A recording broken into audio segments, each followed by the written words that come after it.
Prostate বড় হওয়া মানেই কিন্তু রোগ নয়। 40 বছর বয়সের পরে নর্মালি প্রোস্টেট বড় হতে থাকবে। কখন প্রোস্টেট বড় হলে আমরা চিকিৎসকের কাছে যাব?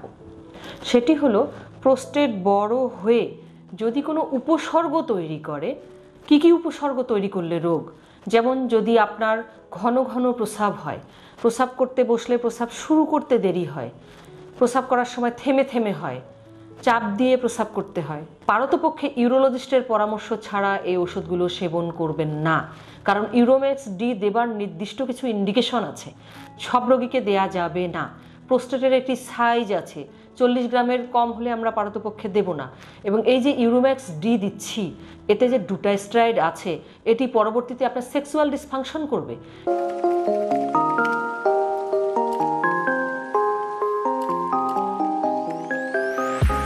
আসসালামু আলাইকুম। আজকের আলোচনার বিষয় প্রোস্টেট বড় হওয়া মানেই কি রোগ। প্রায়শই আমরা দেখি যে অনেক রোগী নিজেই আলট্রাসোনোগ্রাম রিপোর্ট হাতে নিয়ে আসেন যে ম্যাডাম বা স্যার আমার প্রোস্টেট বড় হয়ে গেছে। আবার কখনো দেখা যায় যে অন্য রোগের কারণে কোনো চিকিৎসকের কাছে গিয়েছেন, সেখানে আলট্রাসোনোগ্রাম করানোতে দেখা গেছে যে রিপোর্ট প্রোস্টেট বড় সাইজে, যে কারণে উনি হয়তো রেফার করেছেন যে আপনি একজন ইউরোলজিস্টের পরামর্শ গ্রহণ করুন। এখন আসি যে ভ্রান্ত ধারণাটি আমাদের মনে আছে সেটি দূর করবার জন্য। প্রোস্টেট বড় হওয়া মানেই কিন্তু রোগ নয়। 40 বছর বয়সের পরে নর্মালি প্রোস্টেট বড় হতে থাকবে। যেমন একটি নির্দিষ্ট বয়সের পরে মানুষের চুল পেকে সাদা হবে, একটি নির্দিষ্ট বয়সের পরে বা বয়স হলে আপনার চামড়া কুঁচকে যাবে।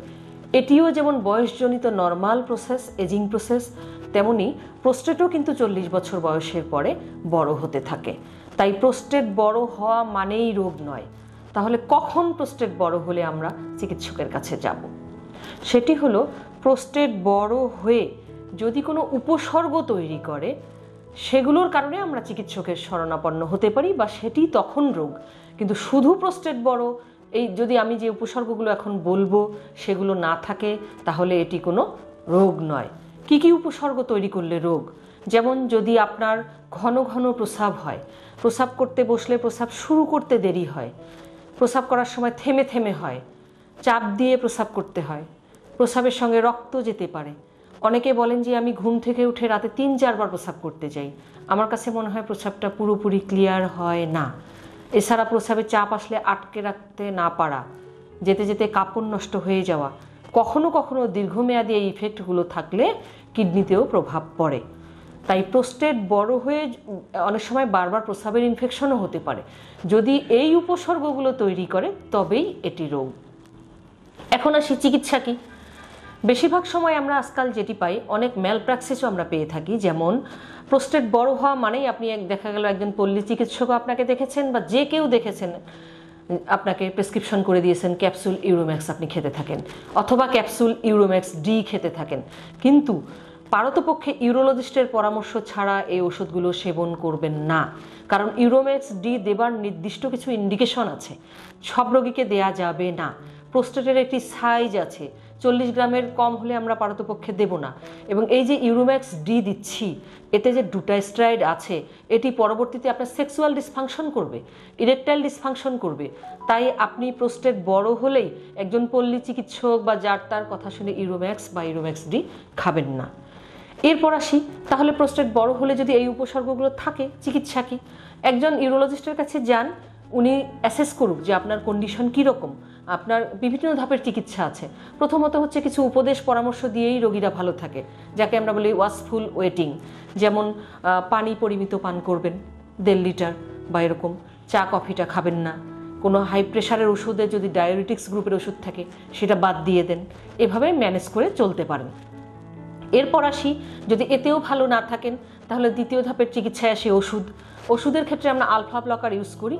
কখনো কখনো যাদের ইন্ডিকেশন আছে বা যাদেরকে আমরা মনে করি high risk of disease progression, তাদের ক্ষেত্রে ইউরোম্যাক্সের সঙ্গে বা ট্যামসুলোসিনের সঙ্গে আমরা ডুটাস্টেরয়েডও দিয়ে থাকি। এরপরে আসি, যদি ঔষধ দিয়েও কাজ না হয় তাহলে কখন আমরা অপারেশনে যাব। অপারেশনে যেতে গেলে আমরা খেয়াল করব যে যাদের তীব্র যে উপসর্গগুলো বললাম এগুলো আছে, সেগুলো কোনোভাবেই উপদেশ, পরামর্শ এবং ঔষধ দিয়েও ম্যানেজেবল না, যেটাকে আমরা বলি সিভিয়ার এলইউটিএস। এরপর আসি, যদি প্রোস্টেট বড় হওয়ার কারণে প্রস্রাব আটকে যায় হঠাৎ করে এবং সেটি ক্যাথেটার দিয়ে রিলিভ করার পরে, কিছু ঔষধ দেবার পরেও ক্যাথেটার খুললে আবার আটকে যায়, এরকম কন্ডিশন হয়, রিফ্র্যাক্টরি রিটেনশন। প্রোস্টেট বড় হয়ে যদি আপনার ঘন ঘন প্রস্রাবের ইনফেকশন করে, প্রস্রাবের সঙ্গে রক্ত যায়, মূত্রথলিতে পরিবর্তন আনে, যেমন মূত্রথলি অনেকের ক্ষেত্রে বড় হয়ে যায়, কারো ক্ষেত্রে পকেট তৈরি হয়, কখনো কখনো এত প্রেশার থাকে যে কিডনির নালি বা কিডনি পর্যন্ত ফুলে যায়, কিডনি ড্যামেজ হয় অথবা ড্যামেজ হবার আশঙ্কা থাকে, সেই সকল রোগীর ক্ষেত্রে আমরা অপারেশনের কথা বলি। যাদের ক্ষেত্রে এই প্রোস্টেট বড় হবার কারণে ঠিকমতো প্রস্রাব করতে না পারায় মূত্রথলিতে অনেক বেশি পরিমাণ প্রস্রাব জমে থাকে, মূত্রথলিতে পাথর হয়ে যায়, তাদের ক্ষেত্রে আমরা অপারেশন করতে বলি। সকল ক্ষেত্রে প্রোস্টেট বড় হওয়া মানেই রোগ নয়, এবং প্রোস্টেট বড় হলেই শুরুতেই অপারেশন নয়, এটি আমাদেরকে বুঝতে হবে। আর পল্লী চিকিৎসক বা যার তার পরামর্শে ইউরোম্যাক্স এবং ইউরোম্যাক্স ডি গ্রহণ করার থেকে বিরত থাকবেন। ভালো থাকবেন, ধন্যবাদ।